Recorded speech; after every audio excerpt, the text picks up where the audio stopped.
Welcome to Psycho Hospitality, where we explore the fascinating world of guest experiences through the lens of creativity and behavioral insights.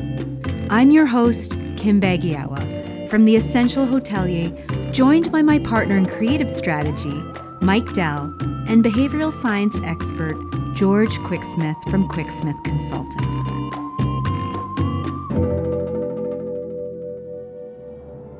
In the 1984 film Indiana Jones and the Temple of Doom, there's a scene that's pure cinematic tension.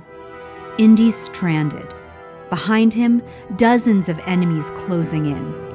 In front of him, a fraying rope bridge swaying in the wind, stretched high above a canyon full of snapping, hungry crocodiles. There's no way out. He steps onto the bridge. The rope twists. The wood creaks, and then, crack! One plank snaps beneath his foot and disappears into the abyss below. He freezes, because one wrong move and it's over. What does this have to do with luxury hospitality? Everything. Because your guest, they're mid-bridge too. They've booked, the credit card's gone through, but they're not at your hotel yet. They're suspended in what we call the Cancellation Chasm, that high-stakes stretch between booking and arrival, where anticipation battles anxiety. But here's the thing, this isn't passive waiting. Behavioral science calls it active anticipation, moments loaded with emotional potential. And in this episode, we're showing you how to make those moments count. Because when it's done right, you're not just helping guests cross that bridge, you're making that crossing feel like the beginning of something unforgettable. Because with behavioral insights and creativity, it's not just hospitality. It's psycho hospitality.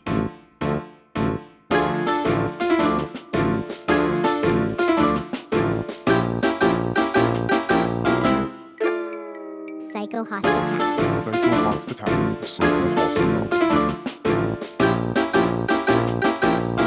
You're listening to Psycho Hospitality.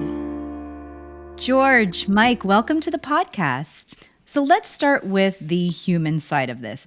George, what do we know about how people feel after they book, but before they arrive? This in-between space we often overlook. Anything surprising there? Oh, yeah, definitely. I mean, I think I'm going to call it, this is going to sound slightly cynical, but I think I'm going to call it the cancellation chasm.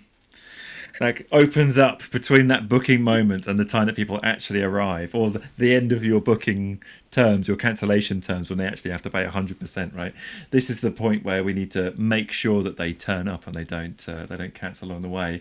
So it's really important this time between booking and arrival, because it's you could lose everything that you gained from your hard graft of the sale. And so it's interesting to think of it as, okay, there's a gap of time between the booking and the arrival, but that time is not just waiting, it's anticipating. And I never really thought about this before, but when I was doing the research for this, I actually looked up anticipating, and it said it's kind of active waiting. It's you're actually thinking about it, and you're kind of mentally preparing for it as well. And it's interesting to think of anticipation as a positive thing. We think kind of like, oh, I'm looking forward to that. But actually, that it can also be anxiety.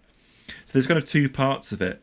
So when we're thinking about what we can do in between the booking and the travel and actually arriving, then a lot of it is reassuring people that they made the right choice and it's all going to be fine and it's really easy to get there and all the travel is taken care of. But then the other part of it, so that's kind of like getting rid of the negative emotion of the thing. And then the other side of it is like pulling you in, making you really excited to be there, and that you've got so much to look forward to, kind of making you more invested in it. And then drawing all of that together to make you feel like you absolutely cannot possibly miss this and there's no way that you're going to cancel because you're so excited to be there.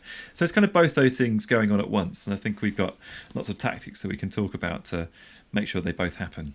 Right. Yes. That's fascinating because there is a lot of emotion in that chasm, as you put it. I like this chasm that opens up. Oh dear. So here's something we see all the time in the industry. And I think, Mike, you can attest to this. Why do so many hotels treat the booking confirmation like it's the end of the guest journey when it's actually just the beginning? I think because it can be hard to book people sometimes. And so you spend all this investment trying to make them excited, build anticipation, get them hungry to secure the booking, and you have that relationship back and forth. Here's your itinerary, here's your this, does everything look good? And they confirm and they pay, and you go, oh, we did it. But now there's somebody else coming down the queue, so you want to get them along the same pipeline because really in the end you need to make sure that you have enough revenue coming in. But it still doesn't mean that, like George was saying, that these people they're not finished yet. If it was a restaurant setting, it would be like, you've taken the people, waved them down on the sidewalk, you've brought them in, you've taken their coats off, sat them down, handed them a menu, they've ordered, but it's not over yet. There's still so much more of that experience to go. And I think just because it can feel like such a daunting job to get them in there that, okay, well, there's somebody else now, and there's somebody else now, and it's not their fault. But it just, you get overwhelmed, you get busy, and you just think, well, it'll manage itself. But really, there's a whole other next phase that comes. This is the appetizer before the main course of the actual trip. So again, so much opportunity there, but it's just, we need to start paying more attention to that part of the experience. Yeah, wouldn't that be funny if you're out there with the signs waving people down, you finally got people in, and you're like, high fives, way to go, that was great. You see how that guy reacted? Amazing. And then you go, oh yeah, we gotta cook something. Oh wait, hold on. Yeah, wait, did everyone get this guy a menu? Yeah. Yeah, exactly. And I guess this is kind of this is really what I love about generally the customer journey, is that there's so many steps, and you can go back and forth and optimize all of these different steps. Obviously, we have to appreciate too that there are a lot of different teams in the whole journey that hand off to one another. And so in your minds, who are the players in this stage? How have you seen this dealt with other teams? Who usually takes over at this stage? Or what's effective, I guess? Once somebody pays and they get into this, what did you call it? The cancellation chasm, or the CC? Once somebody gets in CC and starts walking over that rickety bridge of... Whoa. That's a great way of putting it. It's perfect. It's funny because I picture that, like those bridges where there are sort of wood slats, and every now and then there's a slat missing. You go like, oh, yeah, like an Indiana Jones. Yeah. Exactly. Yeah. So they're walking over this rope bridge, but you know that there's things that they need to hear, they need to be shown, and that they want to be shown, and that things you can show to be helpful. And so it doesn't need to be customized per person, although you can slightly modify it, but really you can think of this as its own beginning, middle, and end. Just means that beforehand you have to put yourself really in the position of what does the person want to hear and need to hear during that moment when they're crossing that rickety bridge. No, I totally agree with that. I think there is. I think the beginning, middle, and end idea is really nice actually, and you can think of the time between the booking and the arrival in that kind of three tranches sort of a way. I think within that we've got three different opportunities for the communications that we send out. So we've got a beginning, middle, and end, but we've got three types of communication that we send out. I think one of them is reassurance, as we mentioned at the start. So that's going to be things like right up front, a confirmation email. I know that's absolutely kind of table stakes at this point, but definitely an important thing to do. And just having that kind of confirmation that you've made a great choice, a bit of a feedback loop on that kind of thing. Then we've got the excitement stuff. So we're actually talking about the experience that you will have and building anticipation for how much enjoyment you're going to get out of this trip. Even if it's a business customer, like just really valuing your time there, and this is going to be comfortable and easy, and you're going to get a great room and a good night's sleep for your meeting tomorrow, that kind of thing. And then the other one, which is a bit less obvious, is connection. So actually fostering a sort of relationship with the people in the hotel. Perhaps the driver that will take you from the airport, kind of introducing that person, or having a little, maybe your confirmation email could be a nice video message from the receptionist or the GM to say, thanks so much for choosing us, we can't wait to see you. It doesn't have to be much longer than that, to be honest, but like calling you by name on a personalized video would feel really special. So I think those are the three things that we need to tick off throughout that beginning, middle, and end journey. Reassurance, and sort of confirmation and certainty, going back to our certainty episode. Then the anticipation, excitement messaging. This is what to look forward to, all the tours that you're going to go on, what it's going to be like, how comfy it's going to be, the spa is going to be the best experience of your life. And then these are the wonderful people that will look after you when you're there. And so you can start to build that connection before they even arrive. And to the point where you'll sort of arrive and they'll feel like celebrities because you've seen them on screen beforehand, I can really see how, marketing and sales really needs to work together in this stage, because here we go again with hedonism and utilitarianism again, where there are some transactional things that need to be said and done for that reassurance, like the confirmation email, anything having to do with transactions and payments and whatnot. That to me, that feels more sales, I suppose. And then for the ones that are more inspirational and connection, that aren't necessarily tied to a very specific person, let's say, can, I think, be more in the marketing realm for sure. And so it's an interesting dance, I think, between the two, because, as you said, George, there's a lot going on in a guest's mind during that chasm before they arrive. It's a little, I would think it's a little bit of excitement, a little bit of doubt, maybe a little bit of both, depending on why they're traveling. That's my thought about it. I like how you've broken it into the three bits. I'm jumping more into the actual communication, but while I was researching this, I was trying to think of who does this really well that I know already. What immediately popped in my mind was Airbnb. And I know it's not a hotel, they're not hoteliers, but they are hospitality. And so looking deeper into how they did it, how they accomplished that, they used a jobs to be done framework, which was the first time that I've actually heard of that framework, but I really like it. And basically it's understanding why people use the product. And so in their case, people just didn't want a place to stay. They wanted belonging, authentic experiences, and local connections. And then from that, they started digging down into all of their communications as to why are we sending this message? And eventually it broke down into them offering and expanding into the experiences side of the stay, which is actually the part that I thought of immediately, because last time we used Airbnb, I forget where we were going, but they started sharing things around your area and experiences happening at the same time. And I remember always going like, oh, that is really interesting, because they've really doubled down in that area where I know that some hotels that we've stayed at haven't gone to that depth. And so that actually really aligns with what you were saying, George, about the three areas. And the upper level, I like how they thought about the jobs to be done. And then as you zoom back in, it's like the first one is reassurance. The second one is, building excitement. The third one is making it feel effortless and, I'm here and they're waiting for me. And it is sort of that fully rounded, I'm going to say start, middle, and end, the bridge, like really how we can design that part of it, I think is, there's lots there. There's so much there. Yeah, I mean, so on the sales point that Kim was mentioning as well. So those are the bits that are mainly about reassurance, right? That's the kind of the first of our three, reassurance. It feels like the beginning, middle, and end communications are fairly clear, but tell me if I've missed one here. Because we can sort of go through these now. We can sort of say, okay, let's look at reassurance, let's look at excitement and anticipation, then let's look at connection.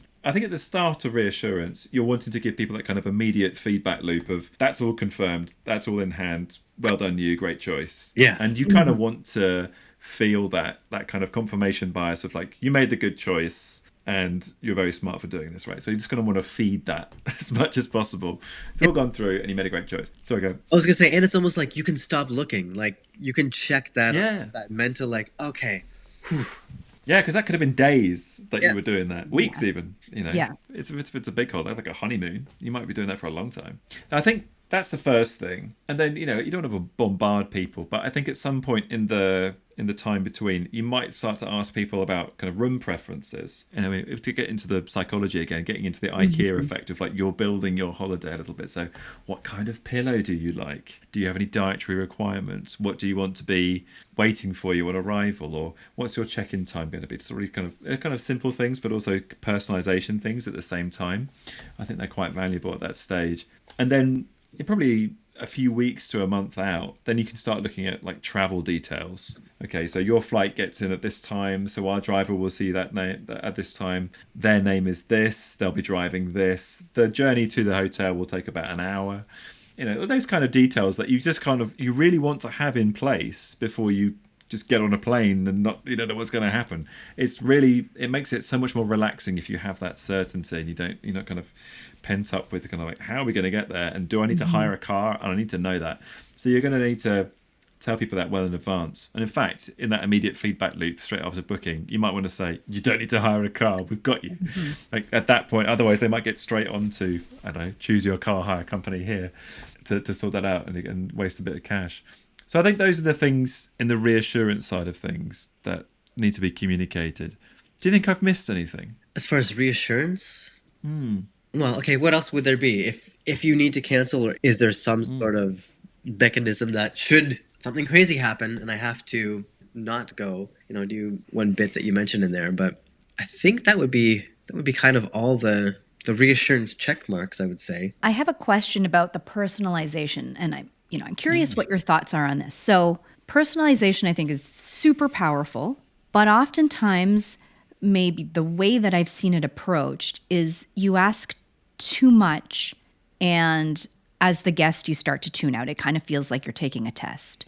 It's maybe not presented in a fun way, or I feel a little bit like, oh my God, this is a lot of information. I don't have all of this information right now, or it might feel too administrative. And so I'm just thinking about I went on a trip alone. Oh my goodness, not too long ago, just 2 nights.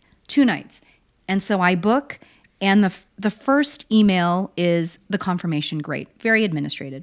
The second one it came at me as a list. And I don't know if all hotels do this, but how many people are coming? Do you need the car? And I'm kind of going, I'm just kind of basking in the fact that I just booked this, and I guess I'll get to it. I know you want to personalize my stay, but I feel like we're coming on too strong.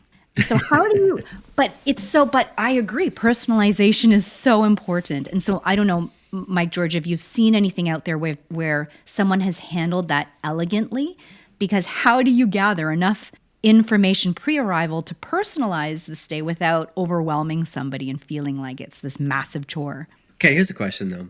How much in advance did you get it? Because let's say if you have, I don't know, I'm just going to make a 90-day window, 3 months.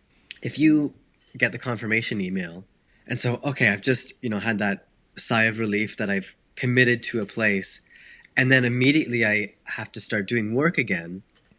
Yes. Maybe the issue was that it didn't come at the right time, and that actually it should come a little bit before checking. Like it would feel silly if you had to check into a flight too early, and they're already asking me how many bags I have when I haven't packed yet, and so it's timed. So yeah, the bags are there, and I go, oh yeah, I have 2. And so timing could also be an issue where maybe you have this confirmation that okay, you can exhale, you've got a place. You insert potentially a build excitement email where these are all the amazing things that you can do here. These are what most people do. These are most popular things, and you can show experiences, spa, restaurant menus and stuff. And so you kind of start building that excitement again, and then you save the more detailed check-in, pillow, thread count choice, all that kind of stuff for later when you're in more of a detailed mindset. So sequence, right? Because when I think about what happened to me, I booked, yay, confirmation, that was immediate. And I would say the next day I got this email about the details. And then maybe about 4 days later or something like this, I got the inspiration one of what I could be doing. Oh, so that feels like it's all very close together. That feels like it might need to be a bit spaced out. I mean, like, how soon were you booking to the actual trip? Well, I booked, and maybe 10 days later I would be traveling. Okay, So, I can slightly forgive it in that case. Yeah, and I think like, part of that is that it felt like a chore to do that. I wonder if it would have felt better in 2 different ways. Like, one of them is if it felt a bit more like something you had a bit more autonomy over. That you could choose to do at any point in any of the communications that you received between booking and actually arriving. So if you got an excitement email a few days later, perhaps you have an opportunity to tailor your experience. Maybe that's what it's called. At that point as well. But it could say like, haven't chosen your pillow yet? Do so right here. So you've got kind of opportunities to do it in an autonomous way rather than it feeling like a mandatory chore at this moment. That would be one thing, and it doesn't matter when people do it, as long as it goes into the CRM. Everyone's happy. And then the other thing is the sort of sense of progressive onboarding. Have you heard of this phrase, progressive onboarding? Mm-hmm. So it's not just kind of like making people go through an entire onboarding process, which it sounds like is what they were asking you to do. It's just like at convenient opt moments throughout the communication journey that you go through, you just sort of ask people one very easy question. I was like, which one of these pillows is your favourite? I like the goose down, please. And you can just ask people a single question, which is not a chore. But you just ask one of those at every point that you're communicating something else, and it makes it much easier to make that decision. And if you don't make a decision, that's fine. We have a default, which is what most people choose, and that's fine. If you go to McDonald's, you can order the Big Mac, and you can't really, customize it. You go to, can you? Can't you, Mike? You dream a little bit. I don't know. Well, but I'm just saying, like, it's very thought out already. You go to a sort of like a mid restaurant, and you can swap out the fries for the salad and the dressing and and then you go to a super high end restaurant, and you can't make any real substitutions because it's as the chef prepares it. And so, if you're thinking about the hotels, if I can choose my pillow, does that say something about where the hotel sits in the luxury space, where we've got one pillow and we've picked it and you're going to like it? You know what I mean? It's like, like at what point does the... So aggressive. Aggressive or confident?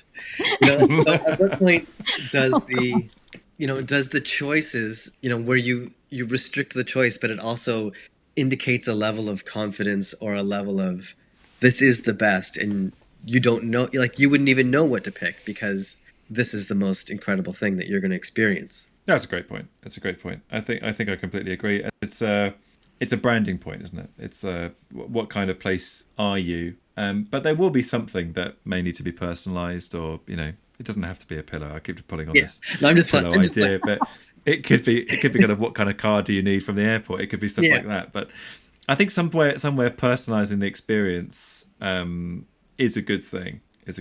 But I completely take your point that if you want to be incredibly premium, you can just be like, look at this amazing pillow. That's the kind of pillow that we do around here, and you're going to like it in an aggressive way.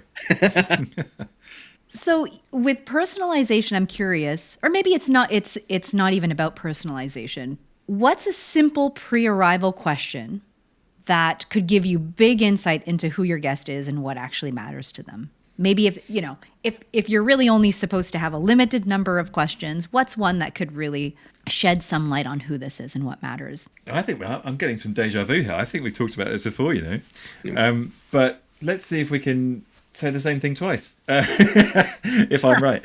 I think it's why are you traveling? Like, what's the purpose of your trip, right? That's the main thing. Is it a romantic trip? Is it a family holiday? Is it a business trip? Are you a solo traveler? It's that kind of thing.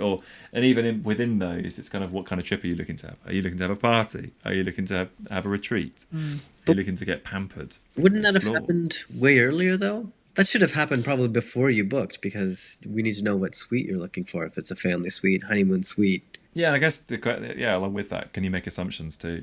If they book the honeymoon suite. Yeah. I've got a feeling. Yeah, that's the kind of trip that is. I don't know what question you could ask that would give you big insight. Well, we can mull it over. Just something to think about. I was kind of like, if you have a limited number of questions, what would be a magic one? But maybe there's not a magic bullet question. But there's never a magic question. There's never one right answer. Yeah, that's true. I do quite like the thought of like, would you like to tailor your experience, or would you like to go with our recommendation? That's quite nice, because it kind of plays into what you were talking about before, Mike, about your aggressive pillows. Yeah. I would. So I would like the chef's the balance. Yeah, I would like the chef's recommendation for pillows and bedding, and yeah. Well, that is a nice open-ended one. Yeah, would you like to tailor it? Because then there's that autonomy piece again. Yes. Where if they had asked me, would you like to tailor it?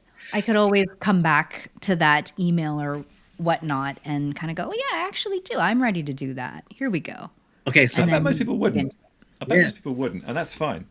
So throw this in the mix. So if I was never to have been there before, I might take the recommendation. But maybe if you're a loyalty member and you start knowing, I like this pillow, don't hard tuck the end of the duvet in, leave it open, Like Yeah. you can start getting it. Actually, that would be, if there was one thing that I would love to answer is I don't want the hard tuck. I want the draped duvet.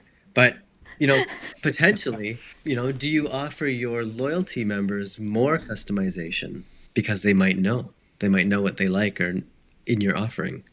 I think you'd have to try it out. I think you'd have to Yeah. try it out. I mean, instinctively, I think no, actually. I think you give everyone the same option, but it's going to be your loyalty members that choose that option. Okay. Yeah. Do you want to tailor your experience? That would be a really interesting test. Love that. All right. We talked about this in a previous podcast, but let's bring it back so that we could tie it in, because I think it fits into the pre-arrival stage. What was it? The CC, the cancellation chasm. The cancellation chasm. Yes. So when it's done right, an upsell doesn't feel like a sale. It feels like a gift. So how can hotels introduce upgrades or add-ons during this pre-arrival phase in a way that really feels thoughtful and not transactional? I know we're probably digging some things up from the last podcast, but let's go through those again in case we also have some new ideas. Yeah. I mean, I think it's not transactional because you're actually trying to help them have the best experience and you know best. And so I think depending on the season, so you can even think of seasonality, so maybe you change it 4 times, but you should be making your recommendations as to what do most people like here and give them 3 options. Because if someone didn't tell me you have to have the steak at this restaurant and I didn't order the steak, let's say the hostess didn't say we have the best rated steak in all of wherever. If they didn't tell you that and you ordered chicken and then afterwards you found out that, why didn't you get the steak, man? And it's like, nobody told me. And so that's not upselling, that's being helpful. I don't want to miss out on this steak. And so it's the same thing. If there's whale migrations happening at the hotel you're staying at and nobody tells you to take the whale tour, I'm going to be disappointed. I'm going to blame you for not telling me because you're the expert. And so do need to make the recommendation that most people enjoy this at this time of year because that's being helpful. Yeah, I think that's great. What I really like, so we're kind of onto the excitement building stuff. Yeah. In terms Yeah. of the communications at this stage, and I feel like upsells are a big part of that because you can tease what's to come, like things to look forward to, but at the same time you can do that in a really genuine way that doesn't feel like a sort of blatant upsell. Like Mike is saying, kind of insider tips, like what the people on the ground say. And then maybe we can build in that connection to people at the hotel as well, 2 birds with 1 stone, by asking the staff of their favourite dish, their favourite tour, the favourite thing to do around the town, places that you should see at sunset, the things that you only know from speaking to someone that actually knows the area really well. I think that you can really use that kind of genuine connection to tease things and make it feel like, okay, it'd be obvious to go on a tour at sunset at this particular point because of this amazing view that you'll get. And Sally on reception thinks it's the best part of the entire island that I'm on, whatever that is, right? So I think that's a really nice thing to try. And you can also talk about like kind of what most guests like to do at this time of year as well. Kind of what else is going on around the town, a sneak peek of our top 5 guest experiences as recommended by the thousands that have come before you, sort of thing. I don't know, maybe that wouldn't feel as exclusive as you might like it to be, but there's sort of like these little tricks that you can use to say other people like this, or insiders like this, or you'll be ahead of the curve if you try this.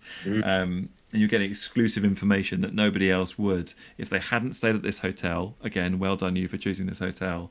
And they hadn't gone to this place at this time of year. Again, well done you for choosing that.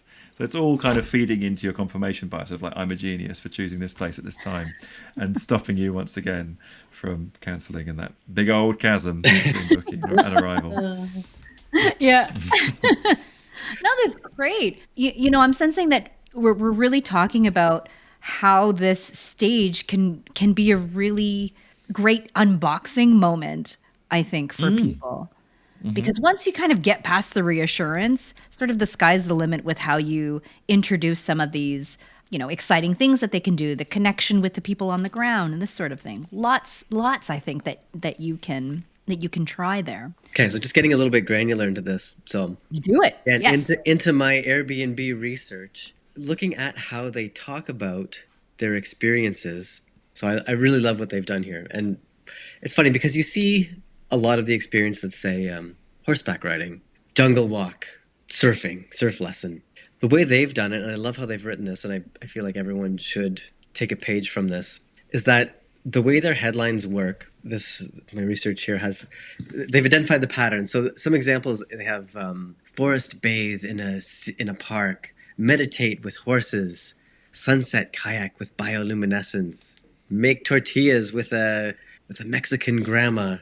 The way they've done it is like action, local activity with a unique person, or learn something in an iconic location, emotion with, nature. And so just even how they've written these experiences, to me, are one up from a lot of the ones that I think we've seen. It builds that excitement, and I think this is the perfect place to start introducing that excitement is in these emails. But when I saw this sort of list on how they've written those, I'm like, oh man, that is very nice. Like, I want to learn flamenco in a Seville palace.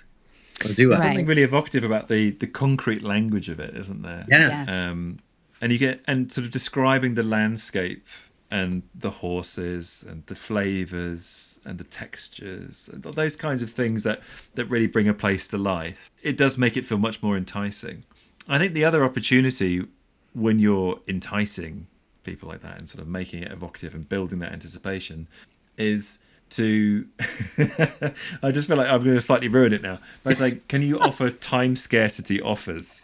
It still feels like it's not quite as evocative when you put it like that, but I feel like if you could say, like, secure your place now to get a discount of 10% because you've done it 3 months in advance, sort of thing. And that's not the language I would use, but I wonder if that's something that you can think about doing as part of this chasm, like secure, kind of actually bringing you more ties into the stay so that you're even less likely to leave because you've booked the horse ride and you've got a discount because you did it early, so you're more likely to go ahead and do it. And especially if you're doing a package of like, how can we have the best honeymoon ever? The horse ride on the beach is going to be absolutely key to that experience. So you're going to want to have that in there. So I feel like these kind of temporal discounts, timing discounts, along with the evocative messaging would be a really nice thing to do. I just wonder if it just feels like it slightly detracts from the magic of it. So I'm just trying to think about how you could do that in a more evocative, emotive, sensitive way. I think we're all sort of used to early commitment, though. Like, if you commit early, that you do get some kind of benefit. I see what you mean, though. Well, one thing we were talking about, and this kind of came out of the last podcast that we did on booking, was exactly this.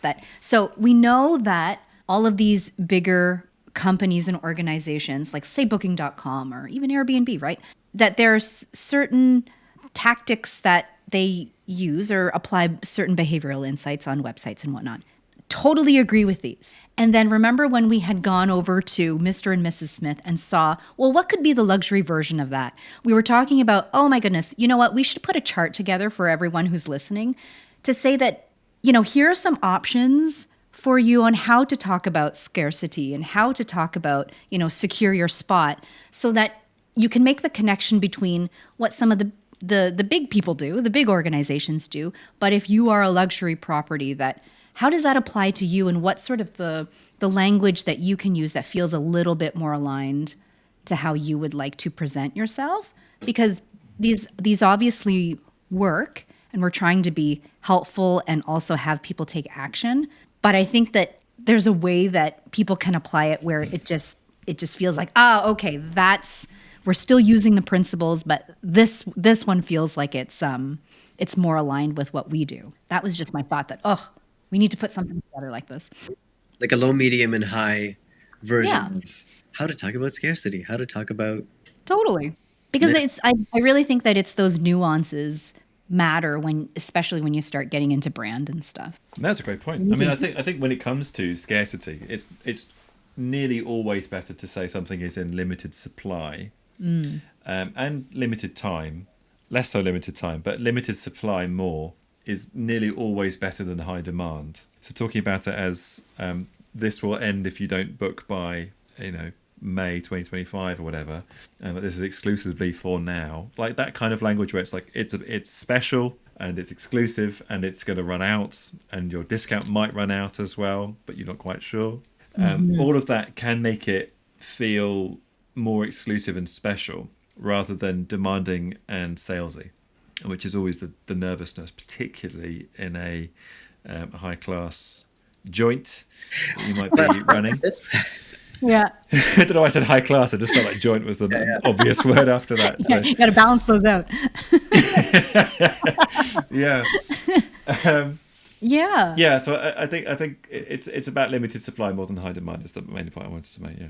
And I think luckily too, with a lot of these places, that they do have seasonality working in their favor. You know, that they can play around with that and be able to offer. I mean, I'm thinking more of it along the lines of tours and this sort of thing. Obviously, it can be expanded to the food experience and whatnot. But I do think that there's also this massive opportunity in seasonality and being able to use scarcity for sure. There's something in the booking process as well, because you could even say in the booking process, book for between these months to make sure that you can go on this tour, right? And then once you're in that, but once you've booked, then you can book the tour immediately afterwards. And it's sort of like a sort of built-in upsell from the booking page. But that can actually happen as part of the communications that happen within the chasm of cancellation, post-booking and pre-travel. Yeah, that could be a nice way of doing it. You know what I feel like should be done more is packaging an experience with the spa treatment that comes right after. So if you go on a hike, that you get the foot rub when you get back. But you don't see a lot of those hike and massage or whatever and whatever, like combining those two departments together. I think that would be an interesting thing to test, just to see like how many people wouldn't necessarily think of getting the massage, but go, you know what? That would be really nice after we do this 3-hour trek. And so I don't know. Yeah. I don't know if it's I 100%. the departments wouldn't, you know, it's like, oh, we want them to book the spa on our own merit. But you could probably push people to try more of the other one if you had some really interesting pairings. Or even That could be a premium version of the hike as well, you know? That could be the premium Yes, hike. You get your bags carried for you, and at the end, you get a massage. maybe you even tie in the meal beforehand, like a high protein, you know. And so you full. it's like you get a steak, you get mashed potatoes, and you know, then you go on the hike, then you get the massage, and it's like that'd be fun. Yeah. That would be an interesting one to test. When I think about that hike that we went on in Norway, that was No, I don't know how many hours was that? Oh my goodness! It just blew my mind. What was that place called again? Oh my gosh! the Troll's Tongue. The Troll's Tongue. How many hours was that? Oh, we were out there for 13. I wish there would have been an email that said, Yes. don't forget to bring sunscreen because even though there's snow, you're going to get a sunburn. Right. But Yes. From the snow. Yeah. no, Yeah. wickedly burnt. But I was just thinking about your massage, and that if someone had said to me, you'll definitely want the massage after this hike because, you know, you will have been walking for a really long time. It'll feel really good. You'll go way to go afterwards. I would have taken the massage for sure. yeah, 100%. So then, okay, so as we're like coming off of the bridge, we see the end of this rickety rope bridge, and where land is on the other side. So we get back to, as we're about to arrive, I think that you want more of a concrete email now that reminds me of the address, the check-in, all the details, so I don't have to go back and find it in my email. But here's a question. Do either of you, would you check in remotely beforehand on an app, or do you want to just check in when you get there because it's an extra thing that you have to do? In the spirit of certainty, I get a bit stressed before I travel because I'm always wondering if I've got everything right and if I'm going to the right place, have I got my passport, that kind of thing. So I want to do it in advance, and the same with the flight as well. And I'll probably do it at the same time as the flight. So if you could find a way to prompt people to do the check-in for the hotel at the same time as the flight, that would be great. I don't think that... Do you need to check in to the hotel ahead of time, especially if your cancellation policy is robust? Because you can just turn up. I mean, it would be nice to know when people are arriving for lots of different reasons. But, you know, sometimes you have to share your passport information, and you have to, you know, like those kind of details. Yeah, do you know what? That's quite nice, because sometimes if you're arriving very late at night and you just want to go to bed, it's time.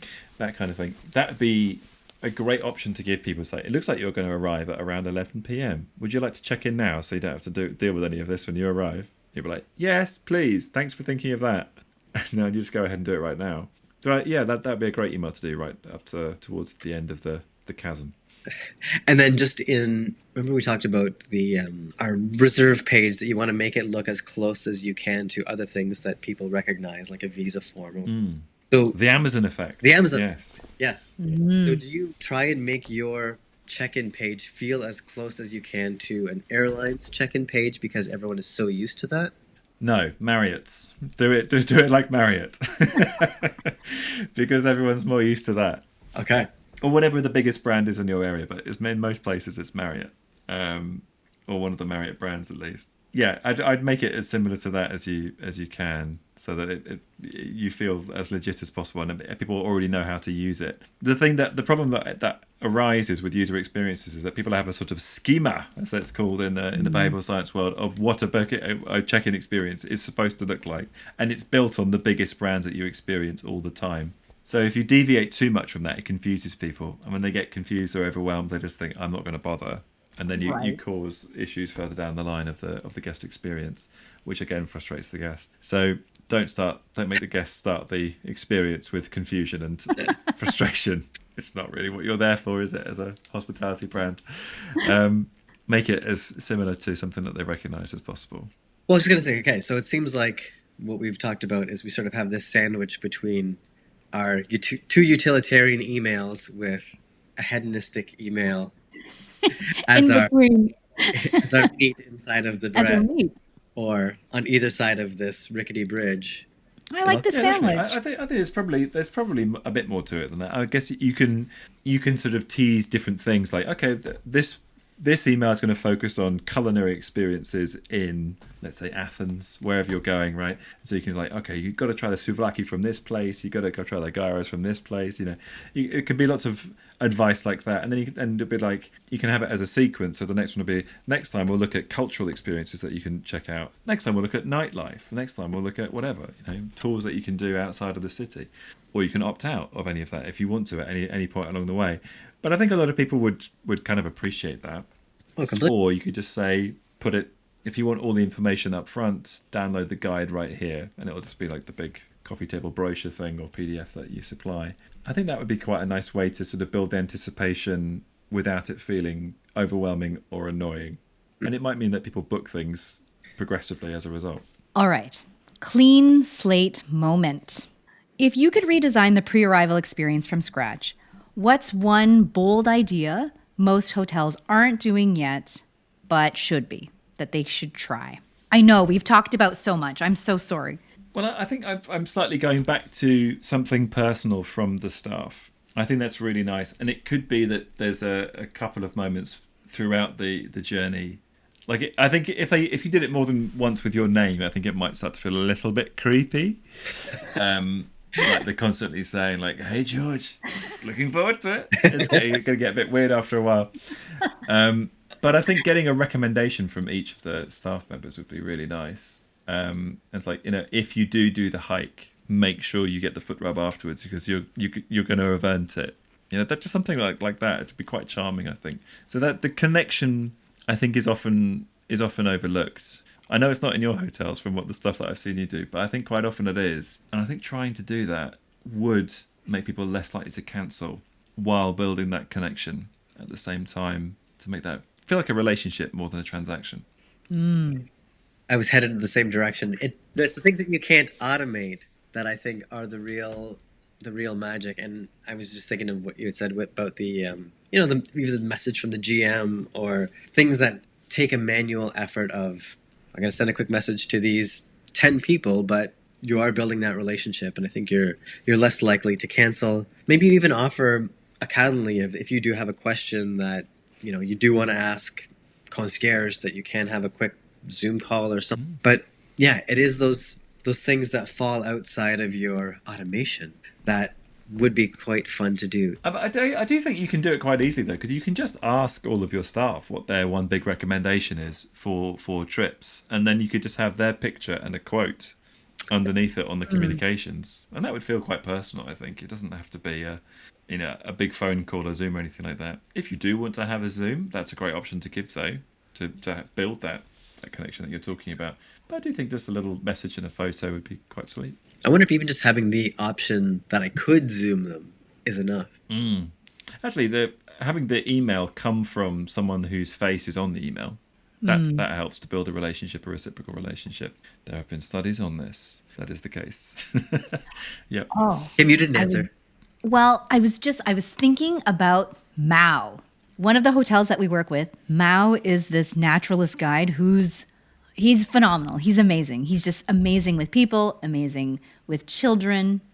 He has socks made because he's just so keen about all of the different wildlife. Like he has these amazing sloth socks and stuff. It's just, he's so charming.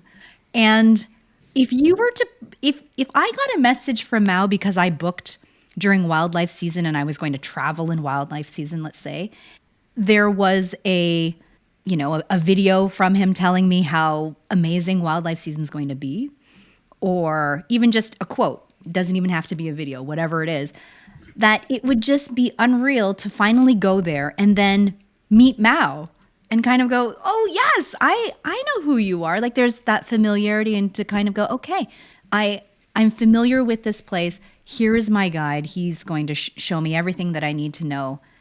And it would be just a nice feedback loop of the bow that comes back from the booking to just tie everything together. I was just thinking that in terms of connection, it was another thing that we talked about in another one of the episodes about how your people are really what guests are going to remember oftentimes, because they guide you through the experience. And if there are opportunities to put them on stage in the pre-arrival sequence, I think that would be so neat. Anyway, that was I just thought of Mao. Shout out. He's so great. Well, it's funny that because you've recollected that it makes me think that your people are so valuable when it comes to loyalty and rebooking as well. Because you might want to see Mao again, Totally. And if a request, like, oh, we'd love to see you again next year, think about booking for a discount or something like that. If that message came from him, then maybe you'd be like, you know what? That would be fun. Mike, George, I think this is a perfect spot to wrap up our conversation today. For our listeners, if you have any questions, comments, or challenges for us, again, feel free to get in touch at hello@psychohospitality.com. Mike, George, thank you for all your insights today. We'll see you next time. Takeaways from today's episode. The cancellation chasm is real. Booking isn't the end of the guest journey. It's the start of a really delicate one. That time between booking and arrival, it's not dead air. It's emotional airspace. Guests are actively anticipating, and your job is to guide them across the rope bridge, not hope they make it. Pre-arrival communication should follow a 3-part arc. Think of it as reassurance, excitement, and connection. Start with confirmation and clarity, then build emotional investment. And finally, make it personal. Introduce the people who'll be looking after them. Personalization shouldn't feel like homework. Nobody wants a to-do list right after they book.